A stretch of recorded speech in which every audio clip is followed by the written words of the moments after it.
Hi guys, first of all I would like to thank everyone for the immense support you have been showing us.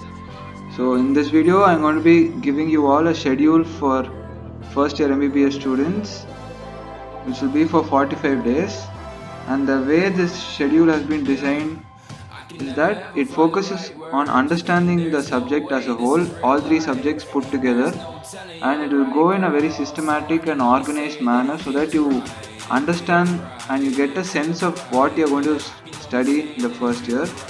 I do understand that the exams are on the corner, but if I had to read for my exams, this is the plan which I would follow. Going into the plan is for 45 days. It's been split into about 9 blocks. So the first block you will be focusing on the basics. So the two most essential subjects which are basic for your medical career would be your physiology and biochemistry.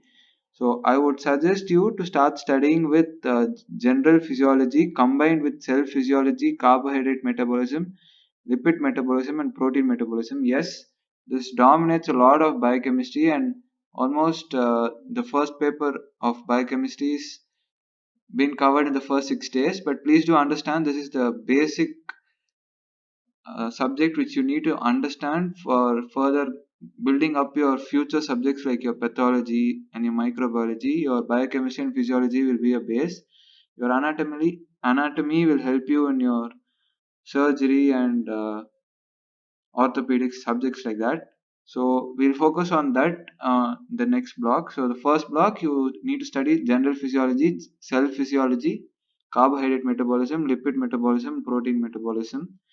So moving on, you need to study muscle physiology. So once you study muscle physiology and you understand about the different types of muscles, it would be nice to learn about the upper limb and lower limb of anatomy, because in anatomy in the upper limb and lower limb mostly you're going to focus on muscles. There are important joints as well.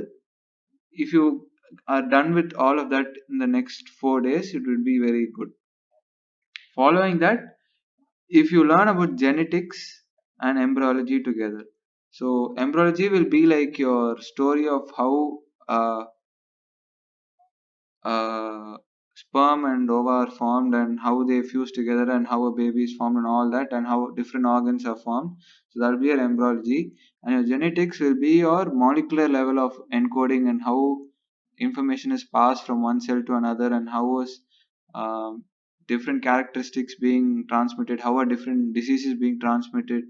All those is going to be covered in your genetics. And please do know that genetics is very very essential for your pathology. That in your pathology you'll learn about a lot of genes which undergo mutation. So you need to know what are the different types of mutation, what are the different genes, what are the different promoters, what are the different processes which takes place, like your DNA replication, your transcription and translation, and you need to know this in detail. So maybe 2 days for genetics and 1 day for embryology or so. Embryology, you will be relearning most of it in your pediatrics and further on. So you can focus a little bit less on your embryology.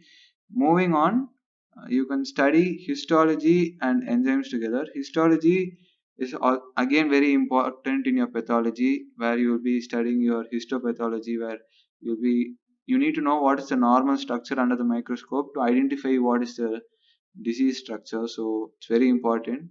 And enzymes, this would be very easy topic. So you can focus 1.5 days on histology and maybe half day on enzymes. A very short topic in biochemistry. So then we go into the system approach. So the first system which you need to attack would be your cardiovascular and respiratory system.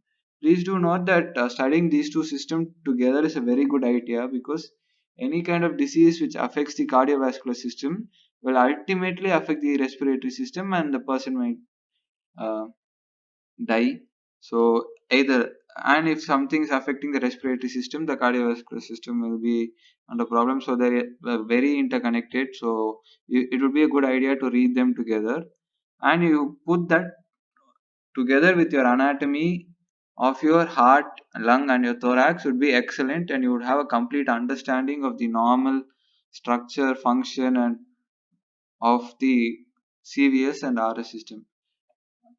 Together with that, since you're studying CVS, if you study blood along with it, this would be a really good combo. So these are very very dense topics. So there are about 8 days,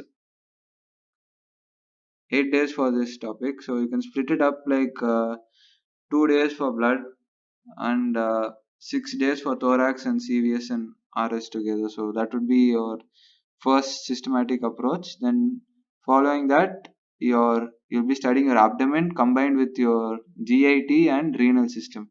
So this is again an excellent correlation.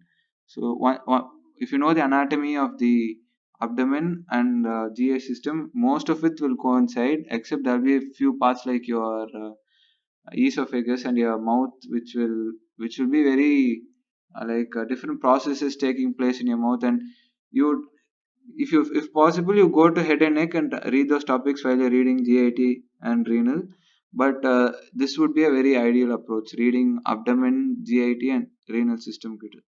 So the hardest chapter of first years would be your neuroanatomy and central nervous system.